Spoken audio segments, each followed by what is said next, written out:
হ্যাঁ বাবা। হ্যাঁ বাবু, কেমন আছিস? এই তো বাবা ভালো, তুমি ভালো আছো? শরীর ভালো, তবে তোকে খুব মনে পড়ছে। ঈদে কি বাড়ি আসবি না? ঈদে বাড়ি আসবো কিনা বলতে পারছি না বাবা। তোমার অ্যাকাউন্টে টাকা পাঠিয়ে দিয়েছি বাবা, আমার প্রমোশন হয়েছে, স্যালারিও বেড়েছে, পুরো 1,00,000। আলহামদুলিল্লাহ। বাবা তুমি তো বলেছিলে পিতৃঋণ কখনো শোধ হয় না। তুমি 26 বছরে আমার পিছনে যত টাকা খরচ করেছো, তুমি কি জানো আগামী 5 বছরে সেই টাকা তোমায় ফিরিয়ে দিতে পারবো। আমার এখন স্যালারি মাসে 1,00,000 টাকা বাবা। ও, এই কথা। তাহলে শোন, তোকে একটা গল্প বলি। বলো বাবা।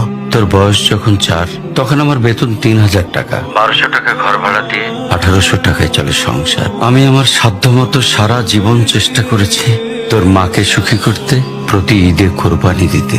তোকে যেবার প্রথম স্কুলে ভর্তি করালাম, সেবারই প্রথম আমরা আমাদের কোরবানি দিতে পারিনি। সে বছর তোর মাকেও কোনো উপহার দিতে পারিনি। তুই যখন ভার্সিটিতে উঠলি, আমাদের অবস্থা তখন মোটামুটি ভালো, কিন্তু খুব কষ্ট হয়ে গিয়েছিল যখন আমার ট্রান্সফার হয়। রোজ রোজ বাসে চড়ে, পায়ে হেঁটে, ঘামে ভিজে খুব দুর্বিষহ লাগছিল। একদিন শোরুম থেকে একটা বাইক দেখে আসলাম। সে রাতে আমি স্বপ্নেও দেখেছিলাম আমি বাইকে চড়ে অফিসে যাচ্ছি। কিন্তু পরের দিন তুই বায়না ধরলি, জার্নি করতে তোর কষ্ট হয়। তোর কষ্টে আমারও কষ্ট হয় বাবা। আমি বাইকটা তোকে কিনে দিয়েছিলাম। তুই এখন লাখ টাকা বেতন পাচ্ছিস, কিন্তু মনে করে দেখ, আমার সামান্য মাইনে দিয়ে ব্র্যান্ড নিউ মোবাইলে হেডফোন কানে লাগিয়ে সারা রাত গান শুনেছিস, পিকনিক করেছিস, ট্যুর করেছিস। তোর প্রতিটা দিন ছিল স্বপ্নের মতন। আর তোর টাকা নিয়ে আমি এখন হার্টের বাইপাস করাই, ডায়াবেটিক মাপাই। জানিস বাবা, আমার মাছ খাওয়া নিষেধ, মাংস খাওয়া নিষেধ। কি করে এত টাকা খরচ করি বল? তোর টাকা নিয়ে তাই আমি কল্পনার হাট বসাই।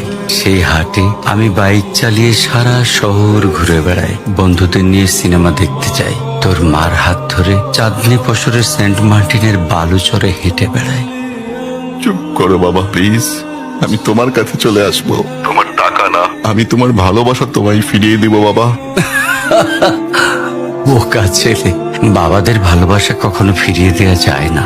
তোকে একটা প্রশ্ন করি বাবা, ধর তুই, আমি আর তোর খোকা তিনজন এক নৌকায় বসে আছি। হঠাৎ নৌকাটা ডুবতে শুরু করলো। যে কোনো একজনকে তুই বাঁচাতে পারবি, কাকে বাঁচাবি? উত্তর দিতে হবে না। ছেলেরা বাবা হয়, বাবারা কখনো ছেলে হতে পারে না। পৃথিবীতে সবচেয়ে ভারী জিনিস কি জানিস? পিতার কাঁধে পুত্রের লাশ। আমি শুধু জায়নামাজে বসে একটা জিনিস চাই, আমার কবরের ঘরটায় যেন আমি আমার ছেলের কাঁধে চলে যাই। তাহলে তুই একটা ঋণ শোধ করতে পারবি, তোকে কোলে নেওয়ার ঋণ।